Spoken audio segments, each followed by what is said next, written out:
পরের প্রশ্নে যাব ইনশাআল্লাহ। ইনশাআল্লাহ। আপনার জন্য এবারের প্রশ্ন, আল্লাহু আকবার। নিচের কোন বিখ্যাত নারী প্রতি সপ্তাহে একজন দাসকে মুক্ত করতেন এবং একটি ঘোড়া ক্রয় করে একজন মুজাহিদকে সেই ঘোড়াটি উপহার দিতেন, সেই সাথে 1 বছরের ভাতাও প্রদান করতেন? এ উম্মুল বানিন বিনতে আব্দুল আজিজ রাহিমাহুল্লাহ, বি উম্মে হারাম বিনতে মিলহান রাদিয়াল্লাহু তাআলা আনহা, সি ফাতিমা বিনতে আব্দুল মালিক ইবনে মারওয়ান রাহিমাহুমুল্লাহ, ডি উম্মে উমারা নুসাইবা বিনতে কাব রাদিয়াল্লাহু তাআলা আনহা। জি আলহামদুলিল্লাহ, আমি উত্তর হিসেবে সিলেক্ট করছি ফাতেমা বিনতে আব্দুল মালিক ইবনে মারওয়ান। ফাতিমা বিনতে আব্দুল মালিক ইবনে মারওয়ান লক করে দিব, ফ্রিজ করব। ফ্রিজ করা হোক অপশন সি ফাতিমা বিনতে আব্দুল মালিক।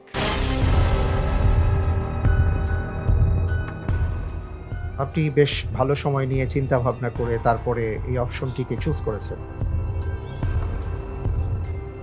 আপনি যে উত্তরটি দিয়েছেন আপনার উত্তরটি সঠিক হয়নি। আলহামদুলিল্লাহ আল্লাহ। সঠিক উত্তর হচ্ছে অপশন এ উম্মুল বানিন বিনতে আব্দুল আজিজ রাহিমাহুল্লাহ। তিনি পঞ্চম খলিফা ওমর ইবনে আব্দুল আজিজ রাহিমাহুল্লাহর আপন বোন।